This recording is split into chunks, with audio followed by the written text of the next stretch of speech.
Hello Flame community, this is Jeff Kyle with the Flame Learning Channel.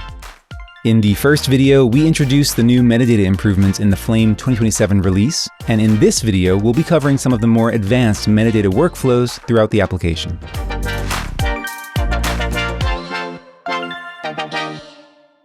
When we have a clip in batch that has metadata, and we want to ensure that metadata is passed through the schematic, ultimately making its way into the render or write file node, we can rest assured knowing that a clip's metadata passes through all of the connections along the way without any configuration or setup, and if we check our write file node, we can see it has all the metadata we started with. But there are a handful of circumstances where we might want to adjust that metadata along the way. Let's talk about how that works and what that looks like. If we take a look at these write file and render nodes, you'll notice a new socket here under the mat socket.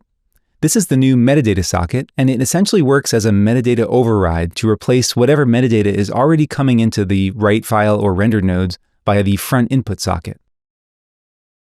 We have a lot of the same metadata controls that we've already gone over, but here on the bottom right, under Display, we have the ability to see what will be output, which displays our metadata after any adjustments we've made here in the write file node metadata submenu, either after any value adjustments or discarding keys. But we can also check what the original metadata was if we switch this to front, and what that replacement metadata is if we switch this to metadata, so long as we have metadata connected to that write file node metadata socket. That covers how we replace all the metadata in a render or write file node with another clip's metadata, but if we want to get a bit more granular in how metadata is replaced, that's where the metadata node comes into play. The metadata node here in batch has a front input as well as a metadata input. When we connect the front to any node or clip, the output value is filled in, letting us know what the current metadata is at that part of the pipeline. But when we connect the metadata input to a clip or node with different metadata than the front input, a second column appears called metadata input socket value. This allows us to compare the two sets of metadata so we can see what metadata is coming from which input. If we want to output only the metadata coming from the metadata socket, we can head to this Replace dropdown on the bottom left and choose Use Metadata Input Values on all keys. We can also create a selection of keys and choose to only change the metadata for those keys.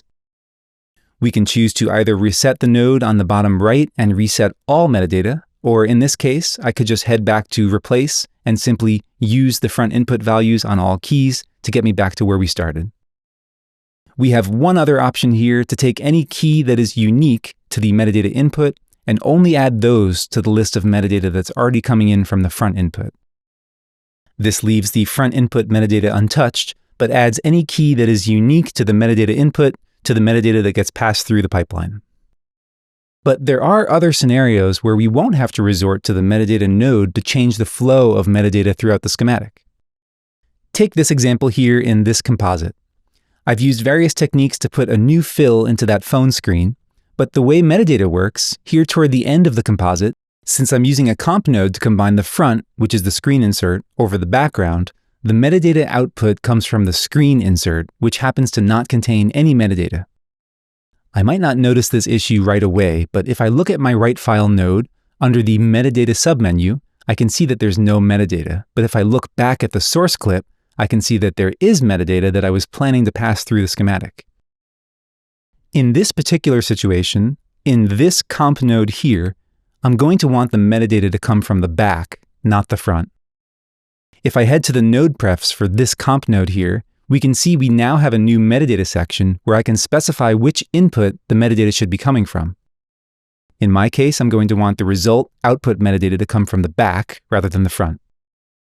Note that I'm working in this comp node here, but all nodes now have this new metadata section in the node prefs. Once I make that adjustment, if I find the write file node again and check the metadata submenu, we can see the raw metadata is being passed through the schematic properly, and I didn't need to carefully or manually assign metadata with the metadata node.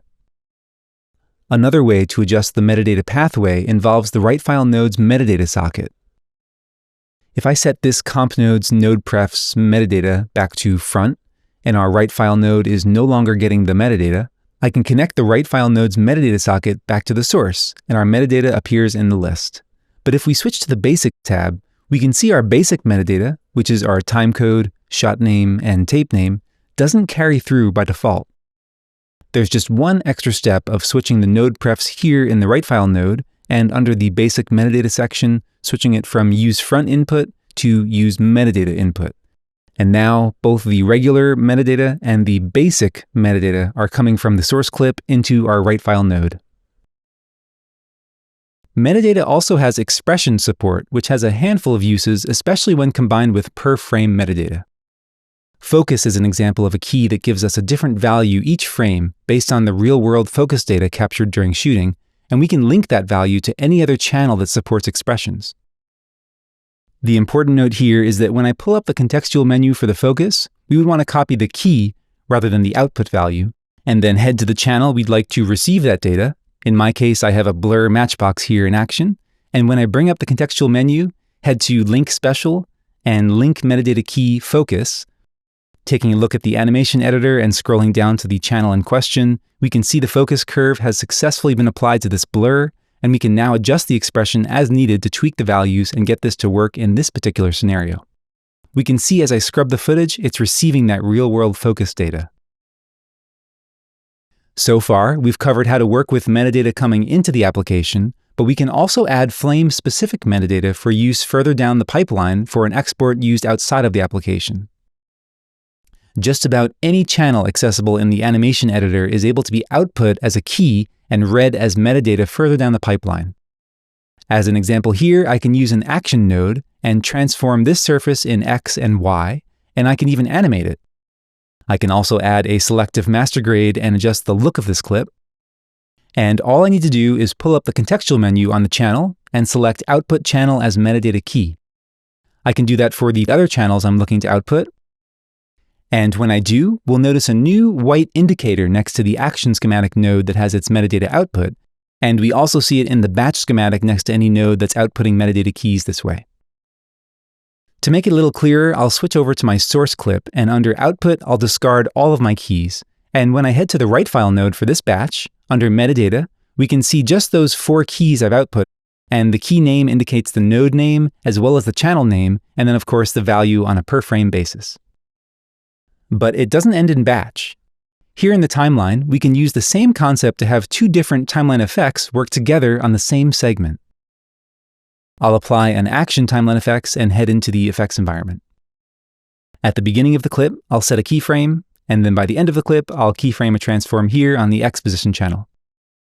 Just like before, I'll pull up the contextual menu and output the channel as a metadata key, but then this time I'll pull up the menu once more and copy the channel metadata key.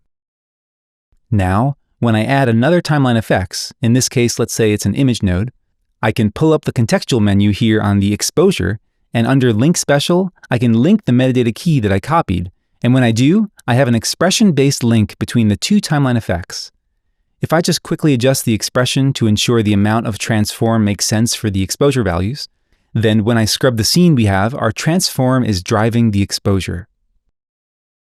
And of course, even when I'm back in the timeline, since it's all set up, when I adjust the X position channel for the action timeline effects, once I scrub the timeline, we can see the effect dynamically update based on the changes to the position.